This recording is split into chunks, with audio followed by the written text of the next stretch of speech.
Da, da, da, da, da, da, da. The whole family's here. There we go.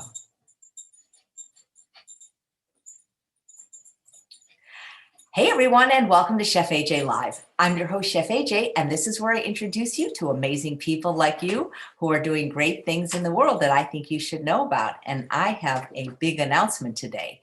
So I have been wanting a salt-free veggie broth for a long time that really tasted good, that was affordable. And so when I don't see something on the market, I ask the experts to create it. And somebody did. And that somebody is Nick DeVoren from local Spicery. And finally, a salt-free veggie broth, or if you're French, bouillon, that tastes amazing. Please welcome back to the show, Nick. I am so happy. Thank you. Hey, AJ, how have you been? I have been great. Since there's no conferences, I haven't seen you in a year and a half. I know, I'm waiting. I'm looking forward to them starting up again. I'm looking forward to being able to get together. We're ready to get back to work. That's great. Are you open now? So the store in Tiburon is open.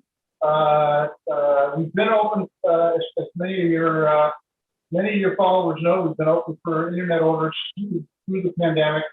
We're still holding back a little bit on opening the store up here in Marysville. Yuba City has a very low vaccination rate, and we have to be very careful to all our processes here and protect our product and our stuff. In Marysville, the Tiburon store is open 5 days a week. That's fantastic. So tell us about the broth. I'm so excited because, a lot of my followers and friends use salt-free seasonings only, and you can make your own veggie broth, but I'm too lazy to do that anymore. And, the boxed ones, I just don't think the ones in the box taste very good. They're expensive water. Yeah. They don't tend to have a very strong flavor. I think it's because they have to watch their own food. I think one of the most fun things about what we did was Jane. This is actually the first offering in what's going to be a line of broths, and so the whole line is called Veggie Bouillon. This one, he told us he wanted not only salt-free, but we were looking for a rich, umami flavor driven by mushroom. So we worked with that, and actually, I'll show you what the ingredients are. The best thing about it is, there are no chemicals. There is nothing processed in this. The best thing about it is. Where'd you go, Nick? I'm here. Can you hear me? Oh, good. I can hear. It's a little bit tinny, but so far, none of the viewers are complaining. But for me, you're a little tinny. Okay. Let me try one thing. Okay. Have it. Yeah, and the thing is the ones in the cartons are so expensive. I mean, when you buy this product, it's like you get so many servings out of it. Yeah, it is. So I'll just kind of walk through the ingredients because we're pretty proud of it. Basically, it's everything that's in this basket. It's all vegetables. It's carrots, it's onions, bell pepper, it's tomatoes, mushrooms. We have some Anaheim chilies, some parsley, which one came from our garden, and very lightly seasoned. The reason why we did that is we wanted to come up with something that could be a neutral umami flavor that would connect well with anything that you're cooking. So this is, if you want to make a cup of soup to serve to somebody, this would be your starting point. It's not the very end. Only seasonings that I use in it: a little bit of thyme, a little bit of mustard, and a little bit of cumin. Very tiny amounts, and so you end up with a sweet, very, very rich umami-focused blend. The mushrooms that we use are porcini mushroom, which have just a real rich, hard umami flavor, and it's delicious and goes well with it. You asked about how much you get out of it, but we started selling this without really promoting it in November, just putting it out in these little bags, which we call our large refill. And this retails for about $9. And if you follow my directions, which is use a tablespoon of powder per cup of water, you'll get 10 cups. But frankly, that might be too rich for a lot of people. You know me, I like big flavors. And in the recipes that I'm going to be doing today, I'm going to be backing that off because I want some other flavors to come through. You can actually get quite a bit more. This is more than one of those big 1 quart containers you get at the store. And as you've seen, it's a very rich umami flavor that combines very, very well with plant-based food. One of the announcements. You might have to start making it in larger. I was going to say you might have to start making it in larger amounts. You read my mind. Today we're announcing that we have it out now in the bulk bag. The large refill, which is the same size as our regular large jar, is 5/8 of a cup. Our bulk bags are a cup and a half.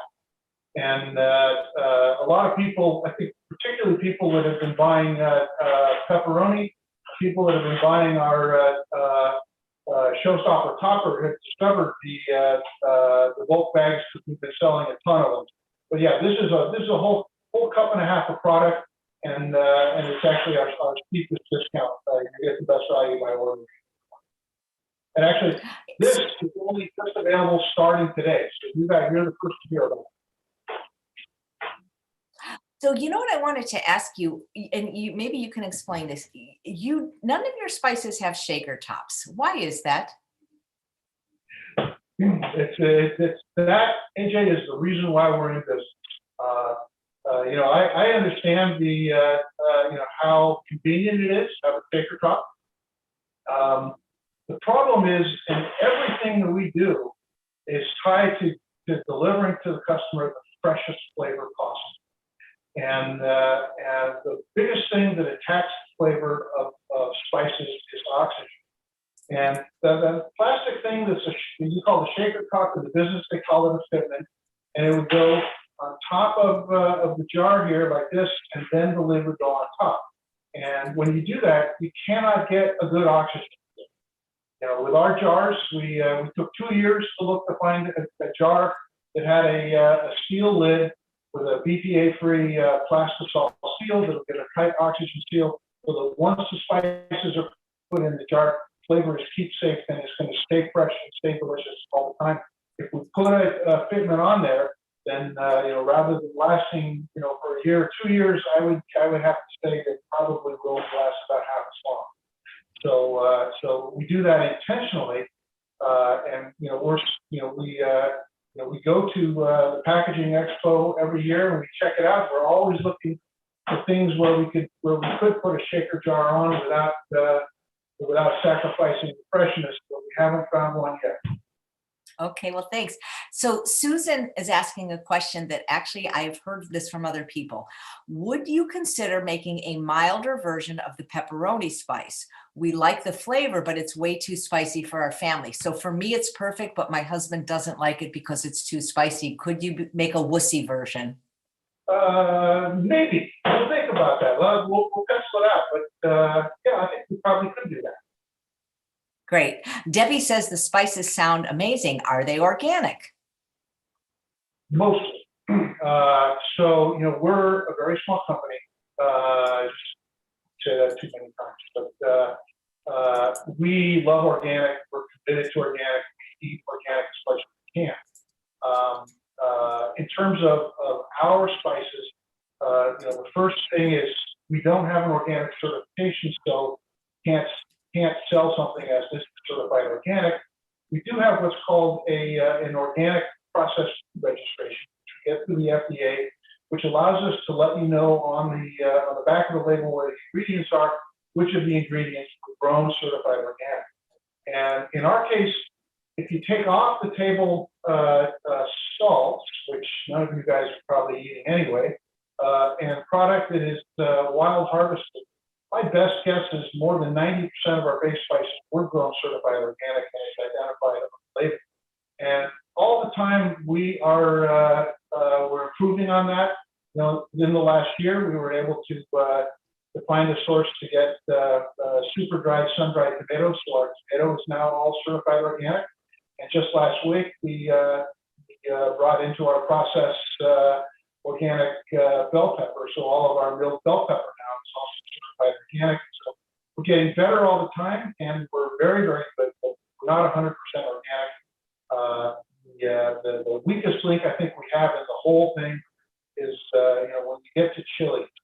And so far on our chilies, our jalapeno is organic, our morita chipotle is organic, both our Spanish pimenton and our smoked pimenton, our paprikas are certified organic, but pretty much the rest of our chilies are grown conventionally. And the reason is some of them you just can't find grown organic, particularly when you're looking for the exotics like the Mirage and the Aleppo, but also the costs. Certified organic chilies literally have a cost of about 20 times what the traditionally grown are, and I just can't. I don't think anyone would want to buy it at that price. A lot of the organic people that are pure organic, they just tailor their offering and they don't operate. But we're all about the flavor, and we want to give the strongest palate, the strongest flavors. And man, I couldn't walk away from the chili. But we're trying all the time to find more, get better at it, and it's getting better all the time. Yeah. Were you surprised that there was such a big interest in seasonings without salt? So Evelyn, my wife Evelyn is shaking her head. Yes. For me, I didn't know where it was going to come from, but I thought that salt's a big deal. For me, the lesson on salt came when my father was toward the end of his life. He was living on his own, trying to take care of himself. And he had a kidney failure and wasn't allowed to have any salt. And I would take him to the store, and we would try to buy something that he could buy off the shelf, produced that he could just bring home and heat up. But when you read how much salt is put into those things, it's a crime. I mean, it is just a crime how hard it is to find things that are salt-free when you need it. And that was probably my first inkling. But we're glad to find we were glad to discover you, Chef AJ, and your followers. And we've always been low salt, but we're really enjoying low salt. I've had several doctors, including pediatricians, on the show, and they say salt is a learned taste, that it's not you have to teach somebody to like it. It's not like sweet where you just like it no matter what. Yeah, I hadn't heard that, but I'm not surprised. Nice. So if somebody has trouble opening the jars, would you sell them any spice of yours in a bag? Yeah. So as far as the bag, this is what we call our large refill pouch, and it's a bag. It's sealed on the top. You can cut it with a scissors, or just actually I'm going to use this in my recipe. So you just pull it off, and it's got a Ziploc top. So yes, absolutely. It's 5/8 of a cup. Good way to go. Right. Any more ventures with Thomas? If people may not know that it's your spices that is in his 7-herb Italian, which is my favorite and one of his best-selling vinegars. His latest, which he's actually buying a lot of, is I introduced the Salmic out now. He's buying tons of it from him. So yeah. That's fantastic. So talk about umami. What does that mean? So the name umami, it really comes back to what you had asked us to do, which was to deliver umami pudding. And I may sound just be saying to people something they've heard again and again and again, but when you're going salt-free, you're basically cutting out one of the 5 cardinal flavors that taste in mouth. In fact, you're cutting out for many purposes too, because you're not eating as much sugar and sweet as the other one. And the way you can maintain the interest in food and the satisfaction that you get from food by pumping up the other flavors. And umami is one of the 5 flavors. And one of the things about umami is one of the benefits that people people get from salts, at least from a culinary standpoint, is salt. One of the things that salts do when you're cooking with them is they break down fats, and they break down fats, they release a rich umami flavor.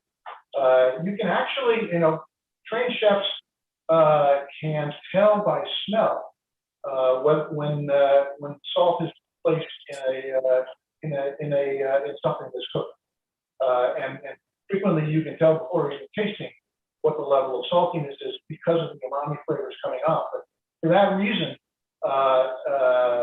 we like to, our vegetable backbone flavors are, mostly sweet, relatively simple flavors. Umami brings in richness and complexity and satisfaction. So it's an important flavor.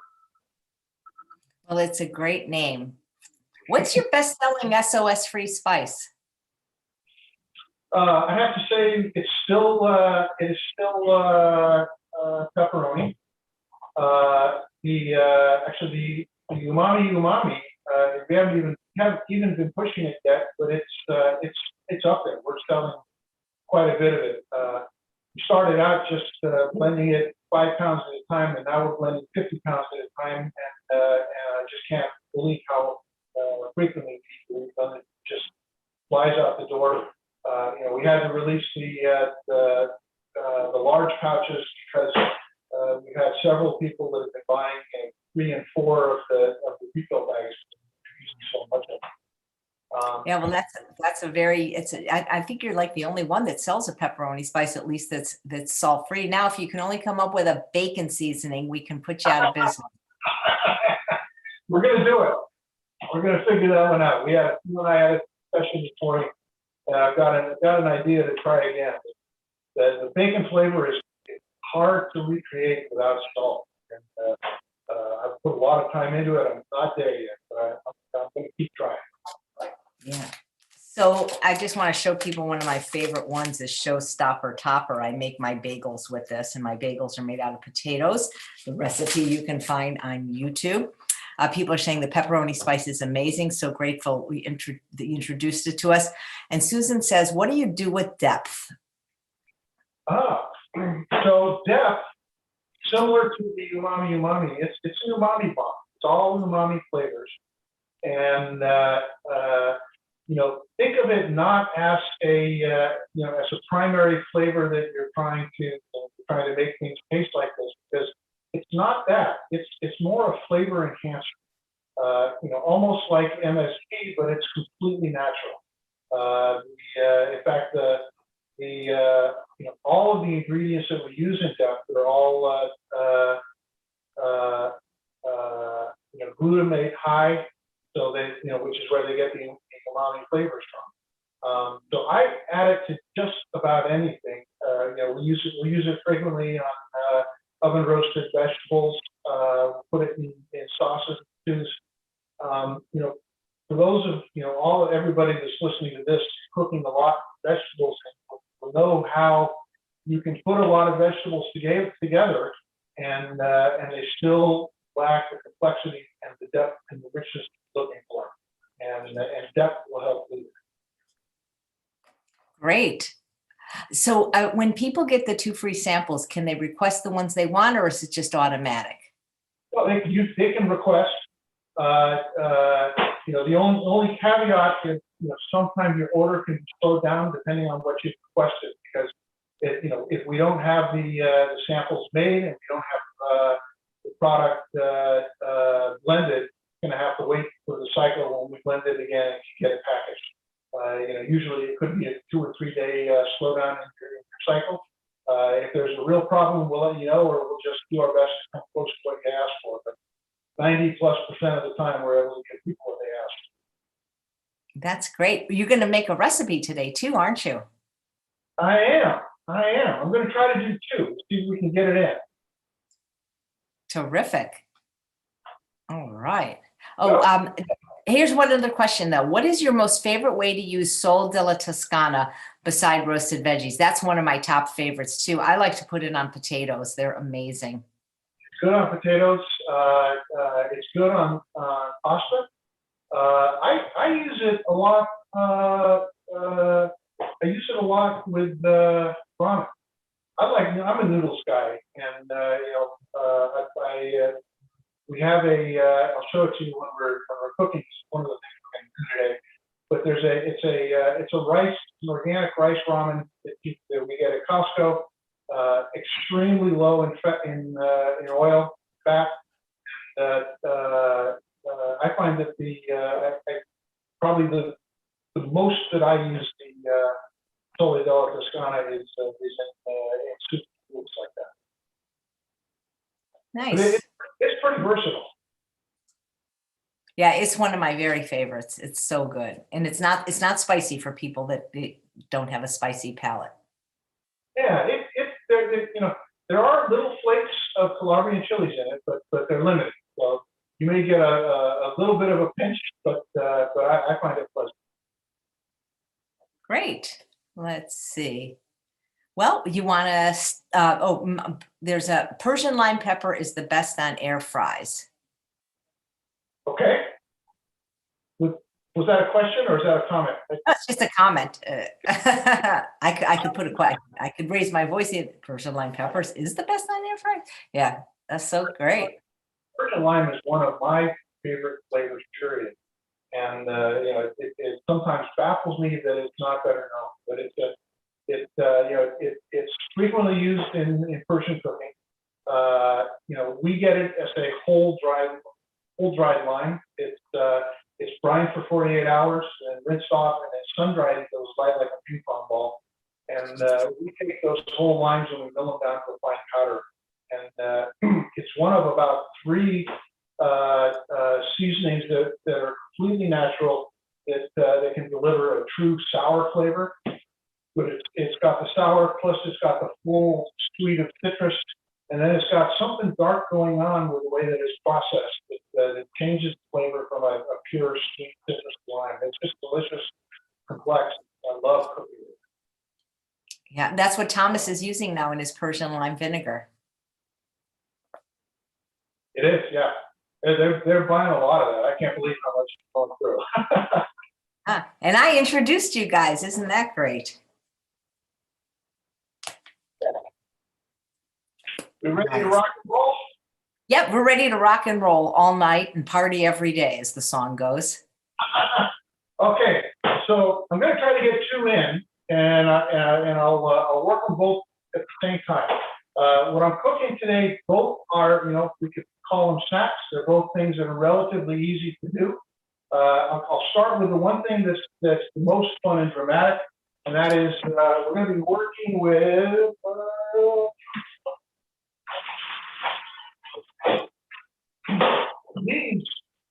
these are Greek gigante beans. They look like a lima bean. They're very, very large white beans.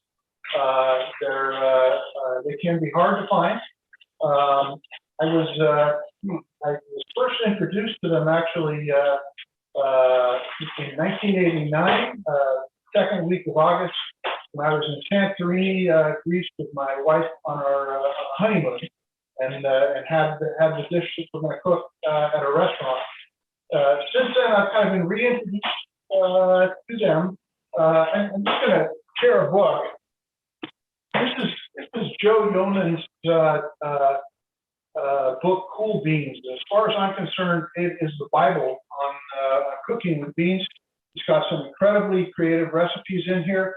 It runs the gamut. The 2 that he has in his book for using gigante beans includes one where he actually uses the gigante beans grilled on a skewer and then served with a sauté sauce, if you can imagine.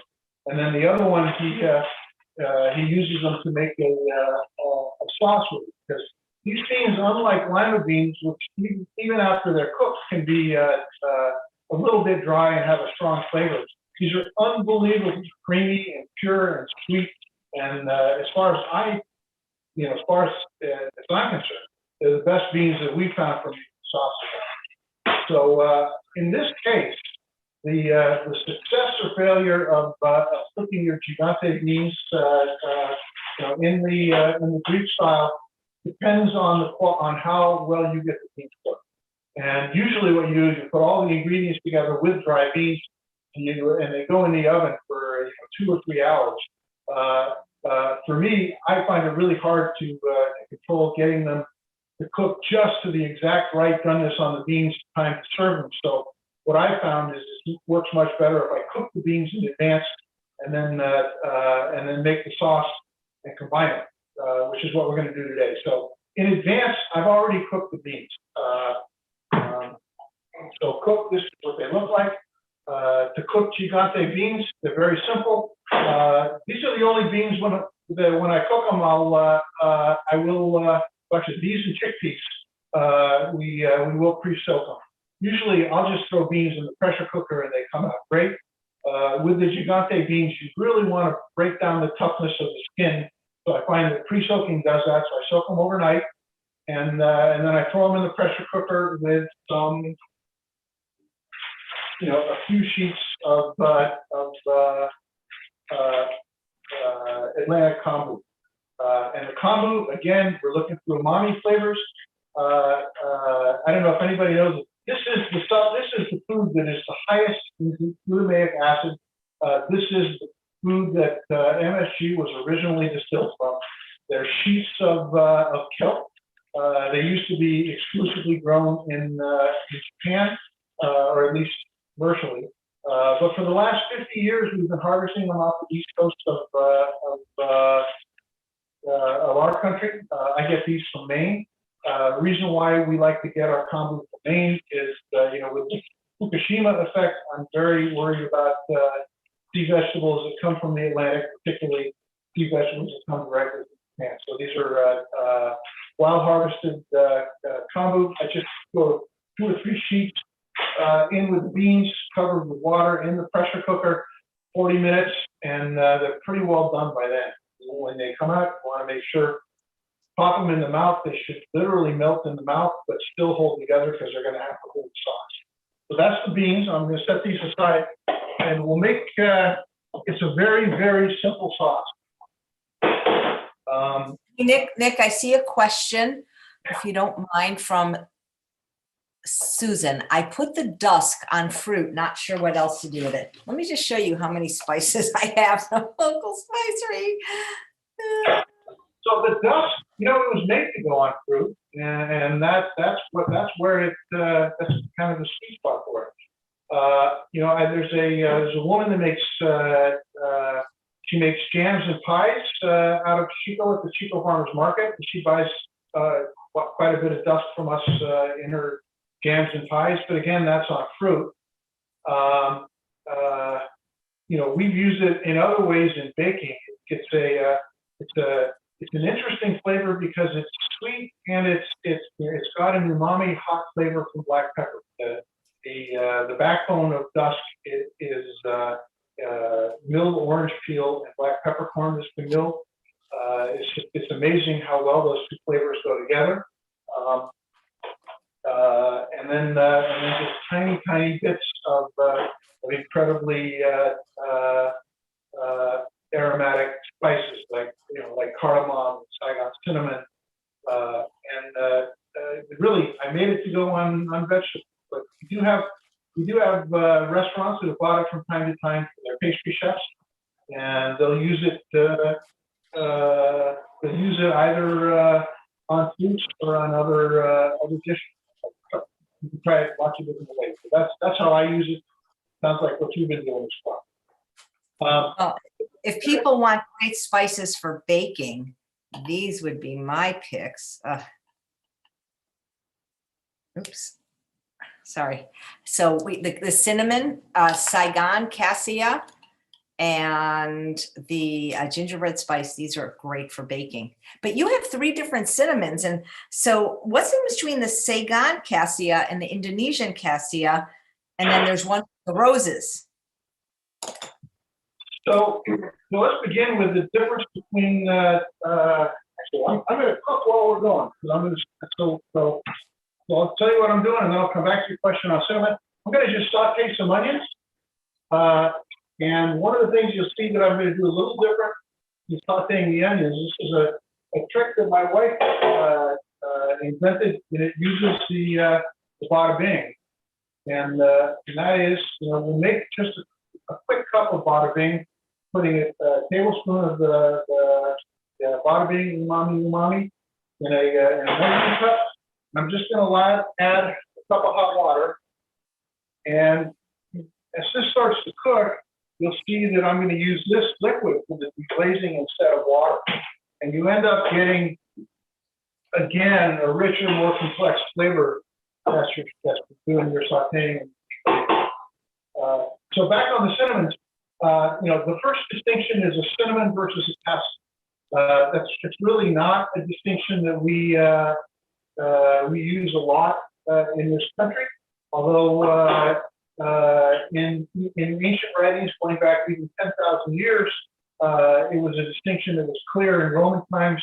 It's very clear in European cooking, in Indian cooking, and in Central American cooking.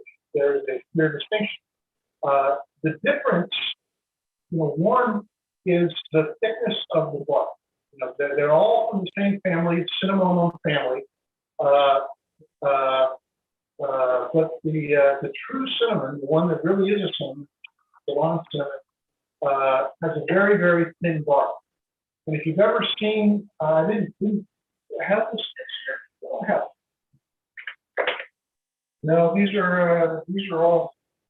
So the Ceylon cinnamon sticks, you see, they almost look like a cigar on the end. It's gold and curled up, a long, thin sheet of bark, and that plus the content of coumarin seems to be the defining factor in cinnamon and a cassia.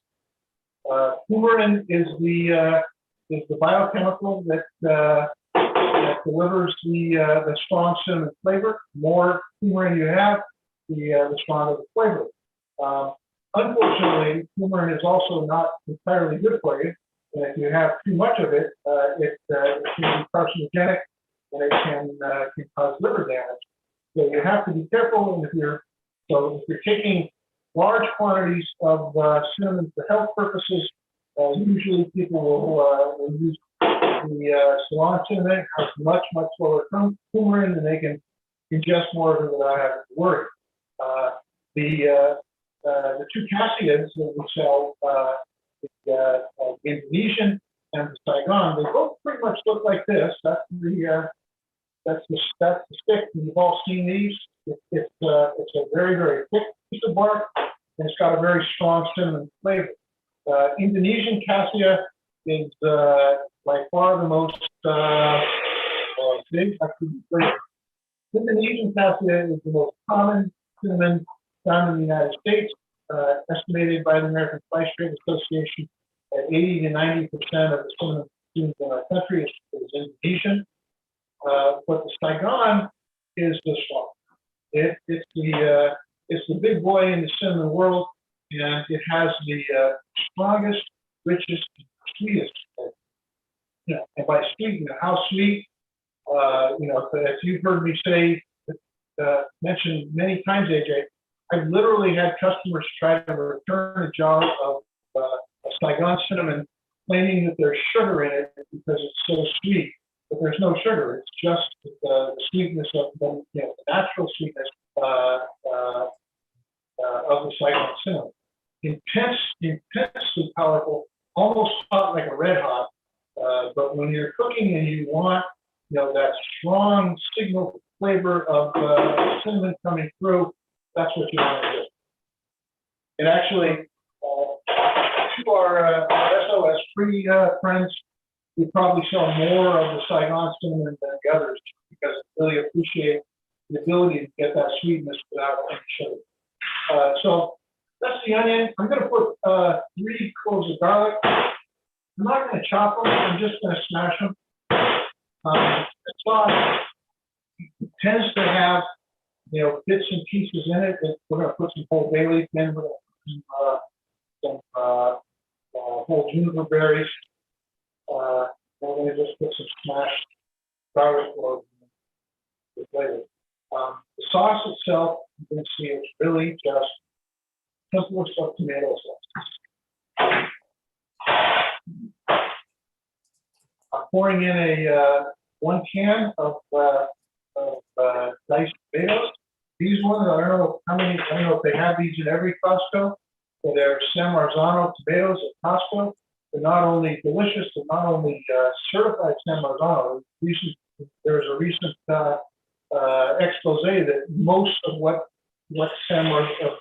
sold as San Marzano tomatoes aren't actually San Marzano. These are. But it's also salt-free, and they put just a little bit of basil leaf in it, gives it a lovely additional flavor. So I'm just throwing those in. And I'm going to put just a tablespoon of tomato paste. Again, this is just Costco tomato paste, but it is salt-free. They do use citric acid instead of salt. You can find tomato paste without citric acid as well, which is even better. But I had this and it was easy and good. Okay. I'm just going to let that cook for a little while.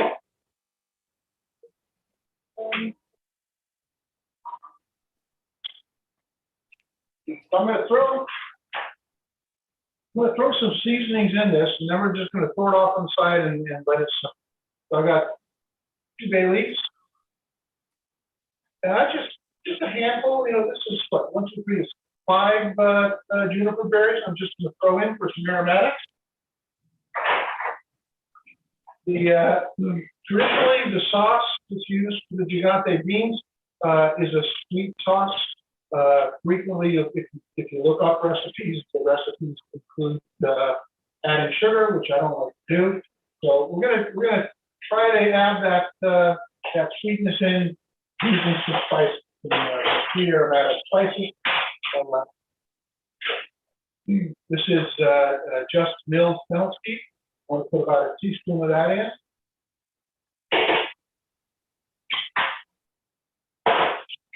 And I'm going to put some clove in, but just a tiny bit. Cloves, you know, I've had people ask me about, are there rules about using spices? And the only thing I can say is some spices you have to be really careful with because you're easily overspiced. Cloves are one of them. You really have to use just tiny amounts. It's a delicious sweet flavor. But too much of a good thing and feel like you're tasting so. Just going to put an 1/8 of a teaspoon in, just to give it a little bit of a sweet push. I think that's enough sweet, and then I'm going to put some Hestia. Hestia is it's a blend. It's our Greek blend. If you don't have Hestia, you could just use oregano, but this is really an oregano-driven blend. It's got some onion and some garlic and some dried tomato in it.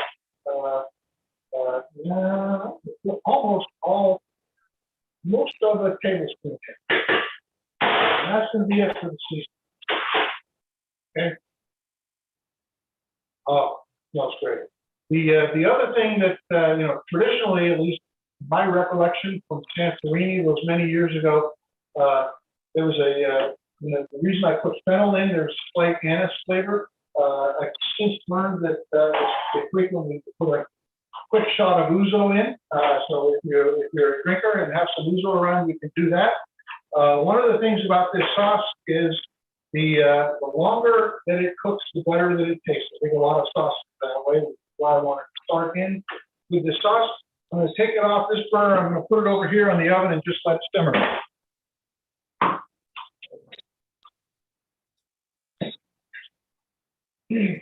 That beef heat, for those of you that haven't cooked with induction burners, is because with an induction burner, you have to use ferrous magnetic pans. And when you take the ferrous magnetic pan off, it shuts down, which is one of the great things about these. They're very, very safe. Put that back on, that heat goes away. So the other thing, while that's cooking, we're going to jump in and make one of my favorite things to do with bada bing bouillon, and that is a ramen. So we're going to start just by cooking the ramen. Put some water in. In this case, it's a rice ramen. The great thing about the rice ramen, it's not deep fried like a lot of the wheat ramens. Obviously, it's gluten free. I think it's much more helpful, but it does get kind of sticky and clumped together. Usually with ramens, I like to cook the flavoring into the noodles. Can't do that with rice. So what we're going to do is we're going to boil the water.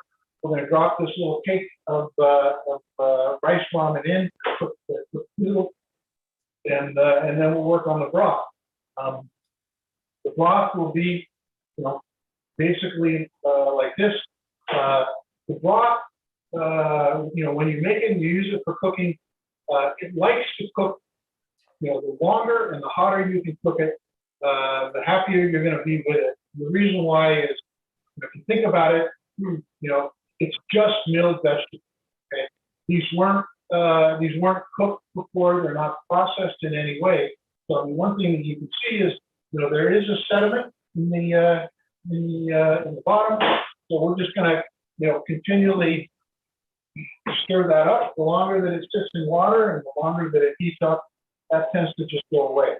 I also find, particularly in a bowl of ramen like this,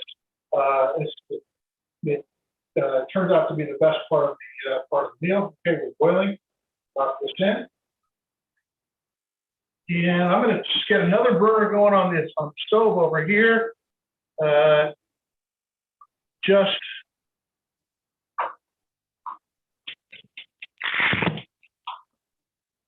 try to keep this going until it's done.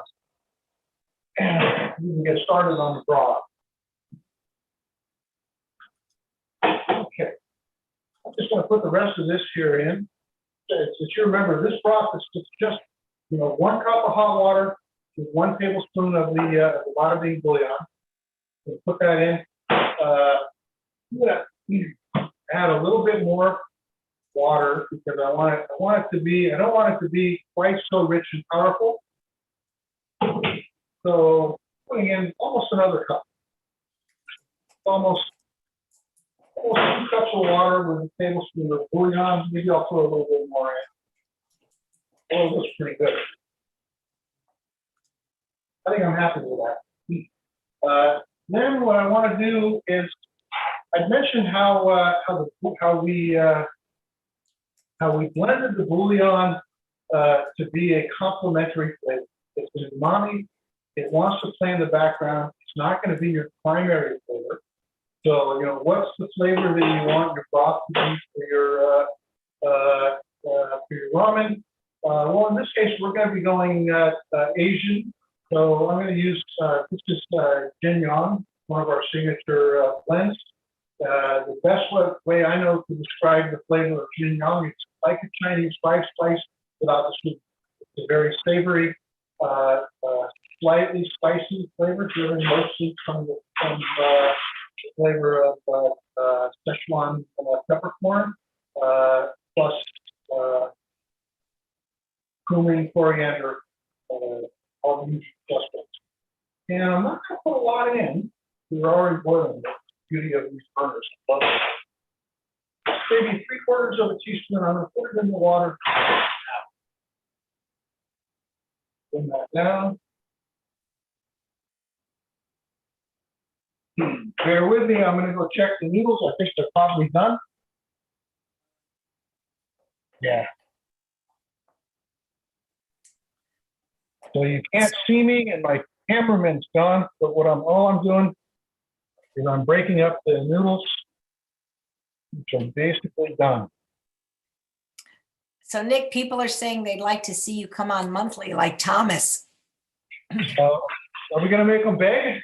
The only thing is, listen, I know we can't do anything today, but your sound, it's not bad, but it's kind of tinny and muffled. So we got to figure out whether it's headphones or something if we're going to do this regularly to get a little bit better sound quality. Maybe I'll get a lavalier. I got a shotgun mic on the phone, not working the way I want. Maybe it's like, cause I know it's tinny. Maybe like I'm guessing there's not carpeting where you are. going to try one thing. We did this earlier. I'm going to switch it back so it gets better.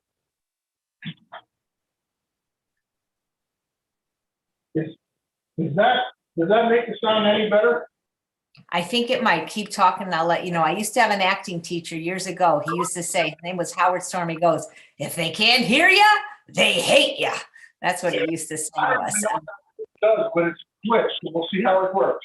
Okay, so all I'm doing in here is I'm just going to drain my noodles and I'm going to rinse them in cold water. They'll heat back up when we add the bouillon onto them, but you want to rinse them in cold water to keep them from getting sticky. Okay, this bouillon is ready. Here's the beauty. I have a number of choices that I've set aside, the flavors that I want to add to this. You can put anything you want. The wonderful thing is almost every flavor that you can imagine putting in an Asian-style ramen are perfectly acceptable in a whole food plant-based diet. I got some criminy mushrooms. I'm going to just cut them up a little bit rough, big chunks.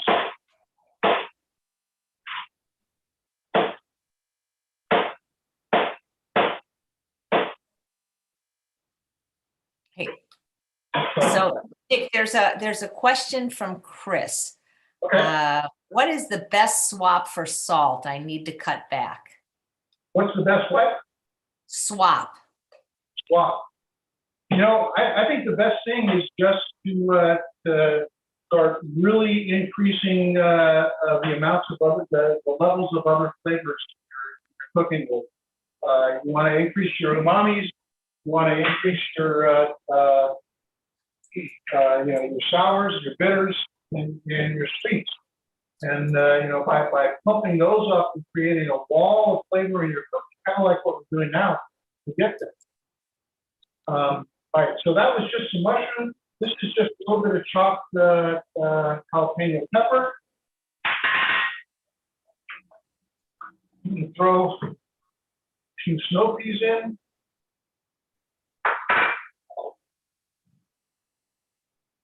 Got some baby bok choy. Cut the big parts down into small parts. I'll leave the leaves mostly intact.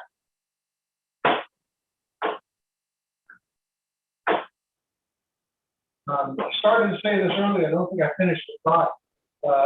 Just cooking like this for this ramen, a lot of it is aesthetic. You pre-pick flavors. They're all going to go well together. But you're also thinking about how this is going to look in the bowl. First, we've got mushrooms, greens, and I'm going to throw in some, because it's Asian, we're just going to throw in some water chestnut as well. And I'm just going to turn the heat up a little bit. I'm just going to cook it. The mushrooms went in first, you probably noticed, so that they'll be cooked enough. At this point, I'm just going to cook it to the point where the greens are soft and the snow peas are soft. I'm going to show you, I'm going to bring the camera right down on top so you can see how beautiful that is. Isn't that gorgeous? It's absolutely beautiful.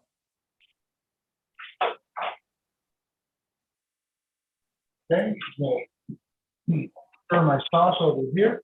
So the sauce for the beans is starting to thicken. So I'm going to go ahead and make some bouillon that we're going to add to that sauce. Just like I did before, that's 1 tablespoon of the bottom bouillon. Add a cup of hot water.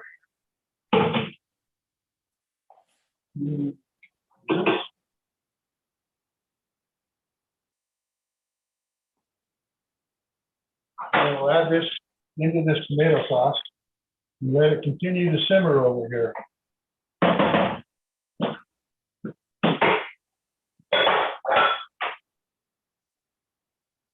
Okay, mean, you can just tell by the color and that the snow peas are starting to fluff up. You can see the baby bok choy, the greens are getting limp. I think they're good here. I'm going to turn that off. We'll turn it back on when we finish the beans. But this is pretty well done, so I'm going to go ahead and plate it.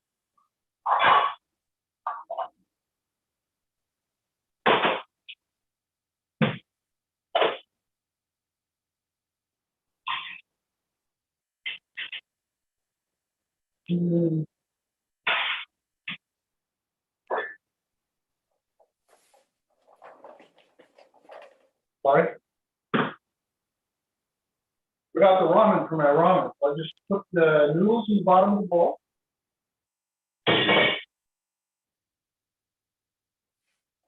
If people want the written recipes, can they get them on your website? They will be on the website. Fastest way to get them is it's going to be on our newsletter. I'm going to try to get the newsletter released on Wednesday this next week.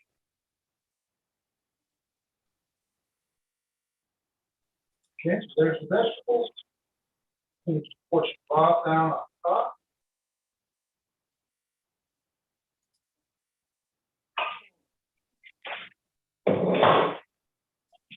And then to finish it, I like to put some green things.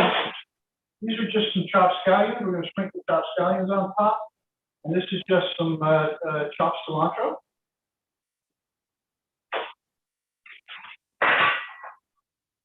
And last but not least, as we were talking about that wall of flavor and adding as many flavors as you can, we're going to try to get some sour in there.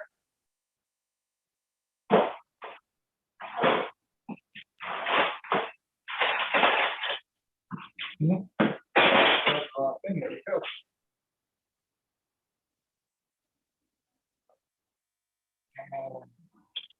A squeeze juice of half of the lime on top. Grab my towel, wipe it down, and I'll bring this camera up so you can see it. That's the ramen. I can't wait to eat that. It's and as you see, completely salt-free. It's all comprised of really just vegetables and water. So there's the ramen. What that take you 10, 15 minutes to make? Wow. That looks amazing. And we're going to go back to the sauce, which is now thickening nicely. Oh yeah. I'm going to add the beans. And at this point, all I need to do is cook this long enough to reheat the beans.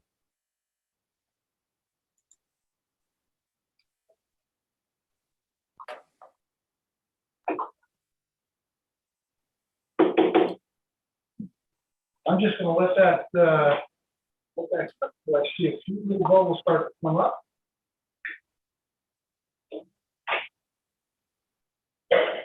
Call it good.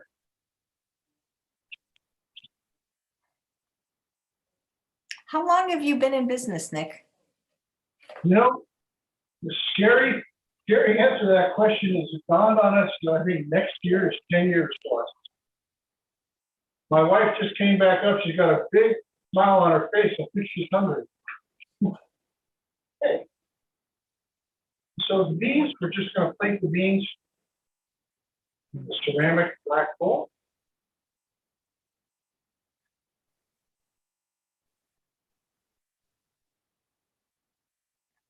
Then want to bring the camera up and show the beans.